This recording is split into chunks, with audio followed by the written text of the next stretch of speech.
우리 함께 가장 밝게 웃으시면서 한번 고백하시겠습니다. 성령님을 믿습니다. 고백하시겠습니다. 성령님을 믿습니다. 한 번 더 고백하시겠습니다. 성령 하나님을 믿습니다. 성령 하나님을 믿습니다. 예, 오늘 설교의 제목은 성경을 믿사오며입니다. 우리가 사도신경에 대해서 계속해서 다루고 있습니다. 사도신경은 삼위일체 한 분 하나님에 대한 내용입니다. 우리가 그것을 다시 한번 상기하시면서 유인멜에 나와 있는 제일 첫 번째 읽도록 하겠습니다. 우리는 사도신경의 순서에 따라 살펴보고 있습니다. 사도신경은 삼위일체 한 분 하나님에 대한 고백인데, 먼저 성부 하나님은 우리의 구원을 계획하셨고, 성자 예수님은 성부 하나님이 계획하신 구원 계획을 이 땅에서 실행하셨습니다. 그리고 오늘부터 나누게 될 성령 하나님은 성자 예수님을 믿도록 도와주십니다. 성부 하나님이 계획하시고 성자 예수님이 이루신 구원을 오늘날 우리에게 종용하시는 분이 성령 하나님이십니다. 따라서 오늘부터는 성령 하나님이 어떤 분이신지, 무엇을 하시는지에 대해 자세히 연구하고 배워보고자 합니다. 말씀드린 대로 사도신경을 우리는 계속 다루고 있습니다. 그런데 사도신경은 다름 아닌 성부, 성자, 성령 삼위일체 한 분 하나님에 대한 우리의 신앙의 고백이었습니다. 우리는 지금까지 성부 하나님 그리고 성자 예수님에 대해서 다루었고, 오늘부터는 성령 하나님에 대해서 이어서 계속해서 다루고자 합니다. 서론, 성령님은 하나님이십니다. 성령을 묻사오며. 시작. 한국교회는 성령님을 너무 많이 오해하고 있습니다. 성령님을 단순히 하나님의 능력으로 생각하기도 합니다.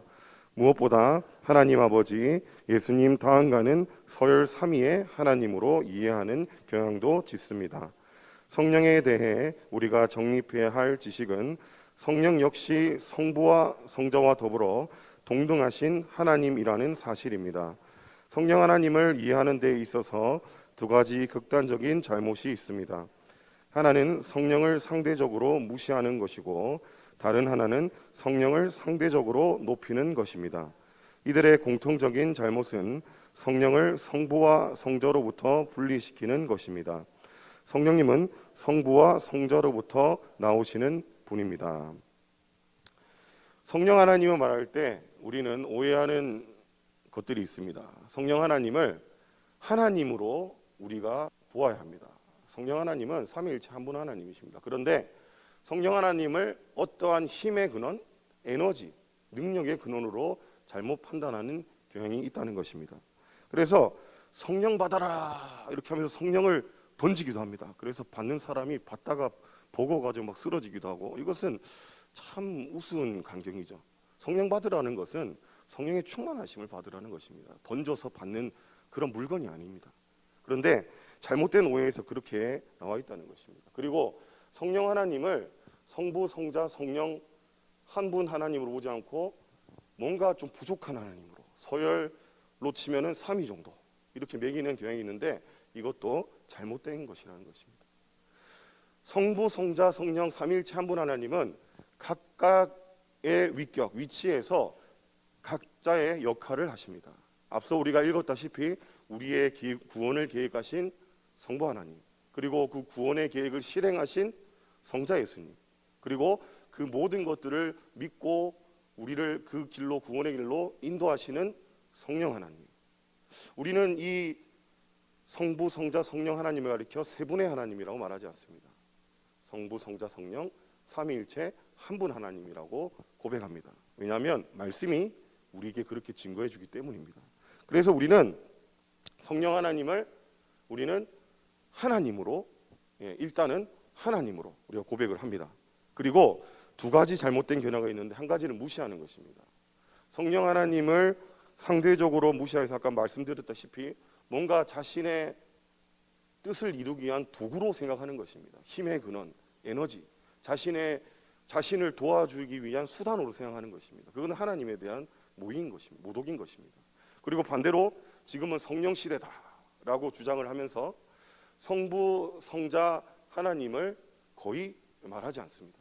그래서 구약에는 여호와, 그리고 신약에는 예수님, 오늘에는 성령 하나님이다. 그래서 성령 하나님이 지금 최고다, 이렇게 말하는 것입니다.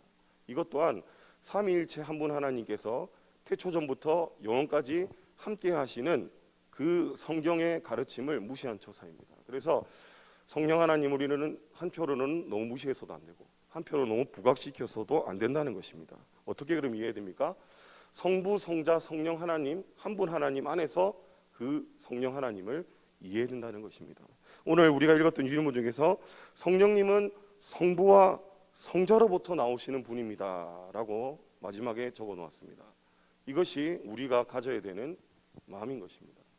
성령 하나님을 따로 분리를 우리가 할 수 없습니다. 하지만 연결해서 우리가 이해한다면 아까 말씀드렸다시피 태초전부터 각 위치에서 각자의 역할을 조화롭게 이루셔서 우리의 모든 구원, 하나님의 그 계획을 이루신 하나님의 구속 사역을 우리는 이 삼위일체 한 분 하나님 안에서 볼 수 있다는 것입니다.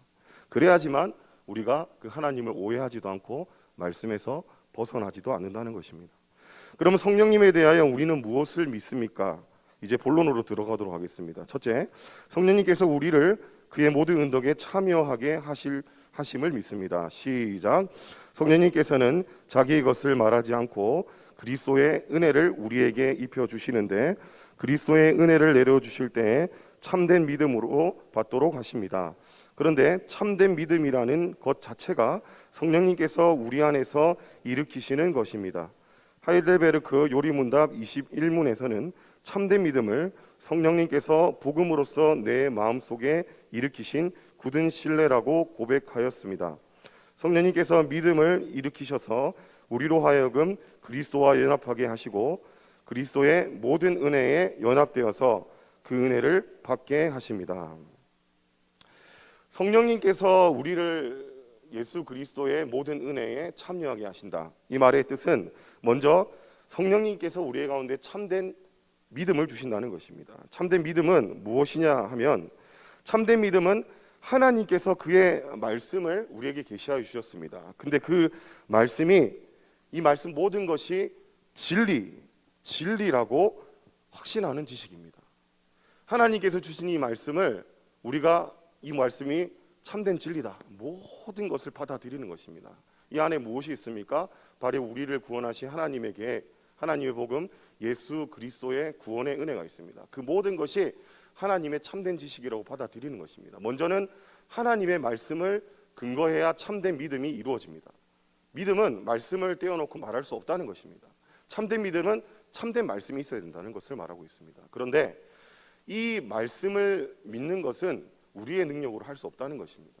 내가 믿었기 때문에 한 것이 아니라 그 믿음조차 누가 할 수 있도록 인도하여 주시는 것입니까? 바로 오늘 저와 여러분이 나누는 성령 하나님께서 그렇게 인도하여 주신다는 것입니다. 성령님께서 복음으로 내 마음속에 우리의 마음속에 굳은 신뢰를 일으켜 주실 때만 우리가 하나님의 말씀을 믿음으로 받을 수 있다는 것입니다. 그래서 참된 믿음은 무엇입니까? 먼저는 하나님의 말씀을 믿는 것입니다. 하나님의 말씀이 참으로 참된 지식이다. 그것을 믿는 것입니다. 그런데 그것은 우리의 힘으로 할 수 없습니다. 성령 하나님께서 우리 가운데 믿음을 주셔야지 우리가 할 수 있다는 것입니다. 그래서 참된 믿음은 하나님의 말씀과 성령 하나님을 통하여서 우리에게 주신 그 믿음으로 그 말씀을 굳게 믿는 것입니다. 그러면 우리가 하나님의 말씀이 예수 그리스도의 십자가와 부활이 하나님의 참이다, 참된 지식이다, 그걸 성령님으로 믿을 때 우리 가운데 주어지는 은혜가 있습니다. 계속해서 읽도록 하겠습니다. 시작. 에베소서 1장에서 성령님을 지혜와 계시의 영이라고 묘사합니다. 성령님께서 오셔서 지혜를 주시고 하나님의 구원에 대해서 계시해 보여주셔야 하나님을 제대로 알 수 있습니다. 그래야 우리의 마음에 눈이 밝아집니다. 그렇게 되면 우리에게 주시는 기업, 유산이 얼마나 영광스럽고 풍성한지를 알게 됩니다. 또한 우리에게 베푸신 능력이 얼마나 큰지를 제대로 알게 됩니다. 성령님은 지혜와 계시의 영입니다. 성령님께서 우리에게 말씀을 볼 수 있도록 조명하여 주시지만 우리가 그 말씀을 깨달을 수 있고 말씀의 은혜를 누릴 수 있다는 것입니다. 그렇다면 성령 하나님의 도우심으로 인해서 우리가 누릴 수 있는 이 기업, 유산은 어떤 것들이 있습니까? 바로 우리의 영안을 성령님께서 열어주실 때 하나님께서 우리를 부르심을 알 수 있습니다. 우리를 부르신 분이 하나님이시다. 그리고 우리를 통하여서 하나님의 부르심의 소망이 무엇인지 알 수 있다는 것입니다. 그리고 그 가운데 하나님께서 어떻게 우리를 부르셨는지, 예수 그리스도를 통하여서 어떻게 우리를 구원하여 주시고 그 예수 그리스도의 은혜를 따라서 하나님의 맡기신 일들을, 명령하신 그 명령들을 우리가 행하고 나갈 때 우리를 도우시고 인도하시는 분이 하나님이시며 어떻게 도와주시는지 우리가 알게 된다는 것입니다. 이 모든 것이 성령 하나님의 말씀의 조명하심을 통하여서 우리가 깨닫고 믿고 행하게 될 수 있다는 것입니다.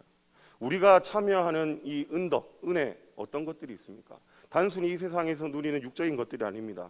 그것을 포함해서 그것을 뛰어넘어서 보다 많은 것들을 누릴 수 있다는 것입니다. 하나님의 부르심에 대한 확신, 그리고 하나님께서 어떻게 우리를 부르셨고 우리에게 무엇을 하기 원하시는가, 그리고 그것을 하기 위하여서 우리에게 주시는 것들은 무엇인가, 이 모든 것을 어떻게 할 수 있다는 것입니까? 성령 하나님을 통하여서 우리가 깨닫고 믿고 행할 수 있다는 것입니다. 그러므로 성령 하나님께서 우리와 함께 하시면 우리는 모든 것을 말할 수 있습니다. 이 모든 것은 무엇입니까? 예수 그리스도께서 우리에게 말씀하신 모든 것을 우리도 동일하게 깨닫고 말할 수 있다는 것입니다. 우리에게 보내주신 그 보혜사 성령님께서 그가 말씀하신 것을 우리에게 알게 하게 주시겠다, 가르치셔 주신 것을 우리에게 깨닫게 주겠다. 성령님의 역할이 그 역할이십니다. 그렇다면 저와 여러분은 무엇을 따라 살아가야 됩니까? 바로 하나님의 말씀 따라 살아가야 된다는 것입니다. 사랑하는 성도 여러분, 우리는 하나님의 말씀이 우리 가운데 주어졌습니다. 특별 계시로서 우리 가운데 주어졌습니다. 이 말씀을 따라 살아가야 됩니다. 그렇다면 이 말씀을 따라갈 수 있는 방법 무엇이 있습니까? 바로 성령 하나님의 조명하심을 의지하여서 이 말씀을 깨닫고 말씀대로 살아갈 수 있다는 것입니다.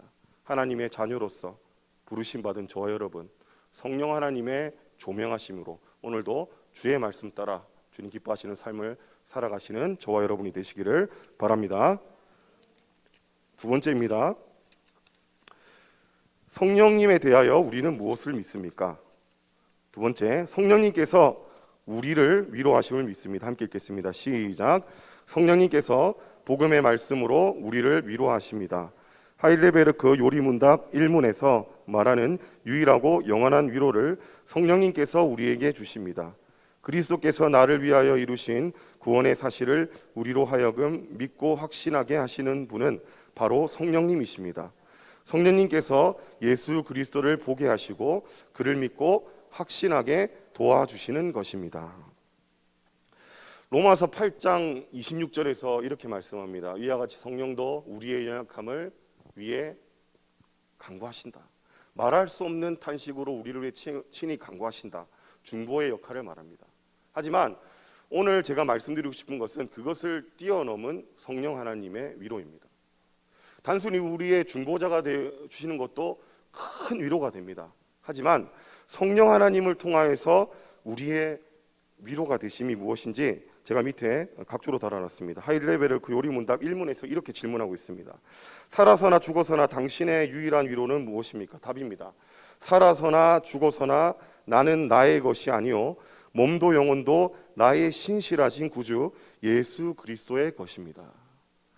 앞서 말씀드렸다시피 하나님께서 우리를 위하여 태초전부터 놀라운 계획을 하셨습니다. 그 계획하신 가운데 하나님의 아들 예수 그리스도를 우리 가운데 보내주셨고 예수 그리스도를 통하여서 저와 여러분에게 구원의 은혜를 베풀어 주셨습니다. 그것은 값없이 주어진 은혜입니다. 모든 것이 속량되는, 죄에서부터 자유롭게 되는 그 은혜입니다. 하지만 그 모든 것을 어떻게 우리가 받아 누릴 수 있습니까? 하나님께서 계획하시고 예수님께서 이루신 그 모든 것을 우리가 성령 하나님의 도우심으로, 조명하심으로 그것을 믿고 받아들일 수 있다는 것입니다. 그렇다면 우리의 참된 위로는 이 세상에서 말하는 것들이 아닙니다. 돈도 아니고 명예도 아니고 건강도 아닙니다. 무엇입니까? 하나님의 그 말씀 안에서 주어진 하나님의 계시의 말씀 속에서 우리에게 주어진 그 구원의 은혜, 구속하심을 통하여서 우리가 예수 그리스도 통해서 구원받았을 뿐만 아니라 더 나아가서 어떻게 됐습니까? 예수 그리스도와 연합이 되었다는 것입니다. 내가 그리스도와 함께 십자가에 못 박혔나니 그런즉 이제는 내가 더 이상 산 것이 아니다. 나를 사랑하사 나를 위하여서 십자가에 죽으신 예수 그리스도 통하여서 우리가 그 믿음 안에서 사는 것이다. 사도 바울이 그렇게 고백하지 않습니까? 우리는 예수 그리스도의 그 구원의 은혜를 받아들일 뿐만 아니라 연합해서 함께 살아가는 것입니다. 그것을 무엇을 통하여서 우리가 경험할 수 있습니까? 바로 성령 하나님의 도우심을 통하여서 경험할 수 있다는 것입니다. 그렇다면 우리에게 주시는 성령 하나님의 위로는 무엇입니까? 바로 구원의 은혜, 더 나아가서 예수 그리스도와 연합의 삶을 살아가는 것입니다. 예수 그리스도에 연합하여서 예수 그리스도의 그 모습을 본받아 작은 예수로서의 삶으로 이 땅에서 하나님의 영광을 위하여서 우리의 모든 것을 드린다는 것입니다. 그러면 더 이상 우리는 살아서나 죽어서나 우리의 것이 아니라는 것입니다. 우리의 모든 것은 누구의 것입니까? 바로 예수 그리스도를 우리 가운데 주셔서 우리를 속량하신 하나님의 것이라는 것입니다. 우리는 하나님의 것이다. 그러므로 우리의 모든 것을 하나님께 맡길 때 하나님께서 우리의 모든 것을 책임져 주신다. 우리의 모든 것을 인도해 주시고 우리를 위해서 놀라운 계획을 오늘도 실행해 계신다. 바로 그것이 우리 가운데 주는 참된 위로라는 것입니다. 그 위로를 어떻게 할 수 있습니까? 성령 하나님께서 주시는 믿음을 통해서 알 수 있다는 것입니다. 계속해서 읽도록 하겠습니다. 시작. 하이델베르크 요리문답 1문에서는 우리의 모든 것이 주님의 것이며 예수 그리스도께서 우리 과거와 현재와 미래의 모든 것을 주관하신다고 가르칩니다. 예수 그리스도 자신께서 우리를 죄에서 구속하여 마귀의 권세에서 해방시키셨고 성부 하나님의 뜻에 따라 우리를 돌보시고 우리 구원을 이루시며 성령님을 통하여 영생을 확신시키셔서 우리가 마음을 다하여 주를 위해 살게 하십니다. 이것이 성령님을 통하여 우리에게 주시는 참된 위로입니다. 이제 우리는 우리의 것이 아닙니다. 하나님의 것이라는 것입니다. 우리는 하나님의 그 붙들림 바 되어서 하나님의 손에 붙들림 바 되어서 살아갈 수밖에 없습니다. 왜냐하면 성령 하나님을 통하여서 예수 그리스도의 은혜를 깨닫고 예수 그리스도와 연합한 자들이 되었기 때문입니다. 그러면 우리의 삶 가운데 어떠한 모습이 나타납니까? 우리는 하나님의 기뻐하시는 뜻에 따라 살아갈 수밖에 없다는 것입니다. 잘못된 오해로 하나님의 말씀을 우리가 행하는 것, 그것은 천국 가기 위함이다 이렇게 착각할 수도 있습니다. 하지만 그렇지 않습니다. 예수 그리스도의 그 구원의 은혜로 말미암아 우리의 구원은 완전히 이루어졌습니다. 우리의 구원은 완전히 이루어졌고 그것을 법적인 용어로 칭의라고 합니다. 칭의. 하나님께서 우리를 의롭다 선언하여 주셨다. 예수 그리스도의 의를 보시고 선언하여 주셨다. 그런데 칭의만을 말하면 안 됩니다. 칭의를 말할 때 성화도 말해야 된다는 것입니다. 칭의와 성화는 동전의 양면과도 같습니다. 간용적인 표현으로 뗄래야 뗄 수 없는 관계라는 것입니다. 칭의는 단순히 법적인 용어로 의인이라 선언되었다. 예수 그리스도의 의를 보시고 하나님께서 우리의 모든 죄를 간과하신다는 것입니다. 전혀 개의치 않으신다는 것입니다. 그래서 의인이라 선포하신 것입니다. 칭의. 그런데 성화는 무엇입니까? 성화란 근본적으로 우리가 성화를 말해야 됩니다. 근본적으로는 이미 우리는 거룩한 모습이 되었다. 예수 그리스도의 죽으심으로 말미암아 우리의 모든 삶은 하나님 보시기에 거룩한 삶이 되었다고 인정하는 것입니다. 하지만 아직 우리가 나아가야 되는 성화가 있습니다. 이것을 가리켜 용어로 점진적인 성화라고도 하는데 어려운 말이니까 넘어가도록 하겠습니다. 기억해야 될 것은 우리는 이미 거룩한 모습이 되었다. 하지만 아직 우리가 이루어야 될 성화가 있다. 그렇기 때문에 사도 바울도 두렵고 떨리는 마음으로 너희의 구원을 이루라고 그렇게 명령하였습니다. 그것은 우리의 구원이 완전하지가 않다는 의미가 아닙니다. 이미 구원받은 이 구원을 아직 예수 그리스도 오시지 않았지 않았습니까? 그날이 될 때까지 점점 그 심겨진 씨앗을 자라날 수 있도록 열심을 다해서 하나님 말씀 따라 살아가라는 것입니다. 결국 무엇입니까? 성령 하나님께서 우리 가운데 함께 하셔서 우리의 위로가 되셨습니다. 그리고 우리가 예수 그리스도와 연합하여 하나님 기뻐하시는 삶을 살게 만들어 주셨다는 것입니다. 그렇다면 우리에게는 무엇이 나타나야 되겠습니까? 바로 이 성령의 열매가 나타나야 된다는 것입니다. 열매를 보고 우리는 그 나무를 알 수 있다는 것입니다. 그러므로 저와 여러분은 이미 받은 그 구원이 아직 주님 다시 오시지 않았기 때문에 아직 이루어지지 않은 그날을 바라보며 마치 이루어진 것처럼 믿음의 눈으로 바라보며 조금씩 조금씩 그 길을 향해서 달려가야 된다는 것입니다. 이것이 그리스도께서 우리를 위해 죽으셨는데 우리가 완전히 거룩해지기까지 부족하다는 의미가 아닙니다. 말씀드렸다시피 우리는 모든 능력을 갖추어졌습니다. 예수 그리스도의 죽으심으로. 우리가 그것을 믿고 우리의 매일의 삶 가운데서 한 걸음 한 걸음씩 나아가야 된다는 것입니다. 사랑하는 성도 여러분, 저와 여러분인 바로 예수 그리스도 오시는 그날, 그 영광스러운 몸을 입고 주님 앞에서 영원토록 거하게 되는 그날을 바라보며 살아가는 자들입니다. 주의 거룩한 신부로 살아가는 자들입니다. 반드시 우리가 기억해야 됩니다. 우리는 우리를 위해 죽으시고 우리를 위해 부활하신 예수 그리스도를 연합하여서 이미 그 능력을 갖추었다. 그 믿음으로 우리가 하루하루 주님 오시는 그날을 예비하며 살아가야 된다는 것을 기억해야 된다는 것입니다. 오늘도 예수 그리스도의 그날을 기대하시며 기다리시며 주어진 삶을 하나님의 은혜로 성령 하나님의 능력으로 분투하시며 살아가시는 저와 여러분이 되시기를 바랍니다. 세 번째입니다. 성령님께서 우리와 영원히 함께 하심을 믿습니다. 성령님에 대하여 우리는 무엇을 믿습니까? 세 번째 함께 읽도록 하겠습니다. 시작. 요한복음 14장 16절 17절에서 예수님은 성령님에 대하여 말씀합니다. 성령님께서는 영원토록 우리와 함께하는 분이십니다. 눈물 골짜기와 같은 세상을 지날 때에도 우리와 함께 하시고 우리를 부활시키신 후 영원한 나라에서도 계속 우리와 함께 하실 것입니다. 따라서 우리도 온전한 마음으로 성령님과 함께 살며 두 마음을 품지 않습니다. 구약에 성막이 있습니다. 이스라엘 백성에게 하나님께서 성막을 주셨습니다. 모세에게 성막을 만들라 하셨습니다.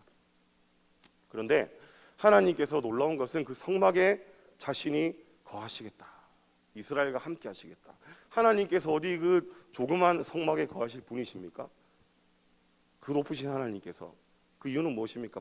바로 이스라엘과 함께 하심을 보여주시겠다는 것입니다. 인간의 연약함으로 하나님을 알 수 없습니다. 하지만 그 성막에 거하시겠다. 성막에서 그 지성소 안에서 그 언약궤에서 하나님께서 말씀하여 주시겠다. 너희에게 명령하겠다. 이렇게 인간의 수준으로 낮아지셔서 바로 성막을 통하여서 이스라엘과 함께 거하신 것입니다. 오늘날 어떻습니까? 바로 말씀이 육신이 되어 우리 가운데 거하신 예수 그리스도, 우리와 함께 하시는 그 하나님을 우리가 말씀을 통하여서 우리의 삶을 통하여서 경험하지 않습니까? 더 나아가서 성령 하나님께서도 우리와 함께 동행하신다는 것입니다. 저번에 말씀드렸습니다. 성령 하나님이 밖에 있는 것인가 내 안에 있는 것인가. 어쩔 때는 밖에서 임하신다고 하고 어쩔 때는 내 안에 계신다고도 한다. 이것은 성령님의 초월성입니다. 하나님의 초월성입니다. 하나님께서는 제약이 없으십니다. 임하시기도 하고 우리 안에 내주하시기도 하십니다. 우리와 함께 하시는 성령님 때문에 이제는 우리는 두 마음을 품을 수 없다는 것입니다. 우리 가운데 성령님 함께 거하시는데, 우리와 함께 동행하시는데 우리가 두 마음으로 살아갈 수 없다는 것을 말하고 있는 것입니다. 영원히 함께 하시는 그 성령 하나님 때문에 우리는 하나님의 뜻을 따라서 하나님 기뻐하시는 그 길을 향해 나아간다는 것입니다. 계속해서 읽어보도록 하겠습니다. 시작. 성령님께서 우리 안에 거하심으로 우리가 성전이 되었기 때문에 우리에게 요구되는 것은 거룩한 삶입니다. 성령은 무엇보다도 거룩한 영입니다. 거룩한 영을 우리가 소유했기 때문에 우리는 이제 거룩한 영의 인도를 받아 거룩한 삶을 사는 것입니다. 사도 베드로는 우리를 거룩한 나라라고 부르고 있습니다. 우리는 그래서 성도입니다. 성령님의 함께하심, 내주하심의 결과입니다. 우리는 성령 하나님을 통하여서 주님의 거룩한 나라가 되었습니다. 아래에 제가 적어드린 대로 베드로전서 2장 9절에 그러나 너희는 택하신 족속이요 왕같은 제사장들이요 거룩한 나라요 그의 소유가 된 백성이니. 이 반복복을 통하여서 우리의 신분의 변화를 알리고 있습니다. 그러면서 무엇이라 말합니까? 이는 너희를 어두운 데서 불러내어 그의 기이한 빛에 들어가신 이의 아름다운 덕을 선포하게 하려 하심이라. 결국 하나님의 이 덕, 하나님의 사랑과 은혜를 거룩한 나라 된 저와 여러분을 통하여서 하나님께서 선포하게 하신다는 것입니다. 우리를 통하여서 하나님께서 일하신다는 것입니다. 그렇기 때문에 우리는 하나님 안에서 붙들마 되어서 성령 하나님과 동행하며 하나님 기뻐하시는 일을 행하며 살 수밖에 없는 존재가 되었다는 것입니다. 우리 안에 선한 일을 시작하신 이가 그리스도 예수의 날까지 이루심을 확신하노라. 사도 바울이 이렇게 고백하고 있습니다. 저와 여러분은 이제 우리와 함께 하시는 성령 하나님으로 그 안에 붙들림바 되어서 하나님의 거룩한 나라로서 하나님께서 보시는 왕같은 제사장들로서 소유된 백성으로서 하나님의 영광을 위해서 살아간다는 것입니다. 성도의 뜻은 무엇입니까? 거룩한 무리입니다. 바로 하나님께서 거룩하시기 때문에 하나님께서 우리에게 너희도 거룩하라라고 말씀하셨습니다. 하지만 우리가 거룩하게 되어야 되는 것이 아닙니다. 말씀하십니다. 너희는 이미 빛이라. 너희는 이미 소금이라. 우리를 소금과 빛으로 말씀하시는데 소금이 되어라, 빛이 되어라고 말씀 안 하십니다. 너희는 이미 빛이다. 너희는 이미 소금이다 라고 말씀하십니다. 왜 그렇습니까? 예수 그리스도의 그 의 때문입니다. 바로 성령 하나님께서 그 의를 믿게 하시고 그 의를 통하여서 우리를 하나님 보시기에 우리의 모든 것들을 간과하시고 우리를 의인이다 라고 선언하셨기 때문에 우리는 이미 빛이며 이미 소금인 것입니다.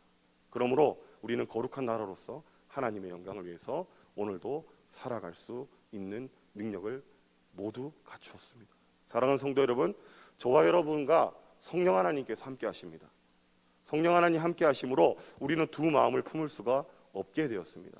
그렇다면 하나님 기뻐하시는 그 길을 향해서 우리는 달려가야 됩니다. 거룩한 나라, 왕같은 제사장, 하나님의 소유로서 오늘도 하나님 기뻐하시는 그 길 위해서 달려가시는 저와 여러분이 되시기를 바랍니다. 결론입니다. 함께 읽도록 하겠습니다. 시작. 성령님에 대한 고백은 간략하지만 분명한 요점이 있습니다. 성령 하나님을 성부와 성자와 함께 고백하기 때문에 한편으로 치우치지 않습니다.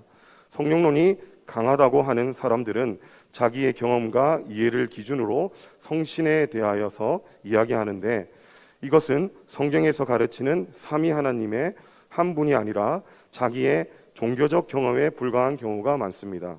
그러나 사도신경에서는 삼위 하나님과 관련하여서 성령님을 고백합니다. 이 고백은 매우 구체적이며 우리가 복음의 말씀을 믿고 성령님을 의지하며 살아가도록 이끌어줍니다. 이 결론이 무슨 말이냐면 성령 하나님에 대해서 자신의 경험에 빗대어서 말을 하면 이것은 잘못 나갈 수 있다는 것입니다. 성령 하나님께서 주시는 외적 현상이 있습니다. 외적 현상이 다 다를 수 있습니다. 예를 들어서 방언을 못하면 구원받지 못했다. 병 고치는 능력이 없으면 성령을 경험하지 못했다. 그리고 어떤 분은 기도하는데 몸에 떨림을 경험해야 된다. 이런 개인의 경험을 가지고 성령님을 말하는 것입니다. 그런데 이것은 단순히 외적 현상입니다. 그것이 하나님께서 주셨을 수도 있습니다. 하지만 그것이 아닐 수도 있다는 것입니다. 모든 사람이 다 일반적으로 경험할 수 있는, 그리고 모든 사람이 다 근거할 수 있는 성경의 지식인 일반적인 사항이 우리에게 주어져야 됩니다. 그것을 우리는 보편성이라 합니다. 보편성을 가지고 성령 하나님께서 우리에게 하시는 일을 우리는 말해야 된다는 것입니다. 성령을 믿사오며 거룩한 공교회와 이웃, 이제 이렇게 사도신경이 진행됩니다. 바로 거룩한 공교회 이후의 모든 내용들이 바로 성령 하나님께서 하시는 일에 대해서 다루고 있습니다. 그래서 저와 여러분은 성령 하나님을 믿는 것이 어떤 것인가를 오늘 다루었습니다. 그러면 이후의 시간부터는 성령 하나님께서 어떠한 일을 하시는가, 그것은 모두에게 다 해당되는 보편성을 가진 내용입니다. 그것을 우리가 배움으로써 성령 하나님을 바르게 믿고 그 참된 믿음으로 오직 성령 하나님께서 계시하시는 예수 그리스도, 드러내시는 성부 하나님을 믿고 오늘도 하나님의 은혜 안에서 하나님의 자녀의 삶을 누리며 살아가게 되기를 바랍니다. 함께 기도 드리시겠습니다. 하나님 아버지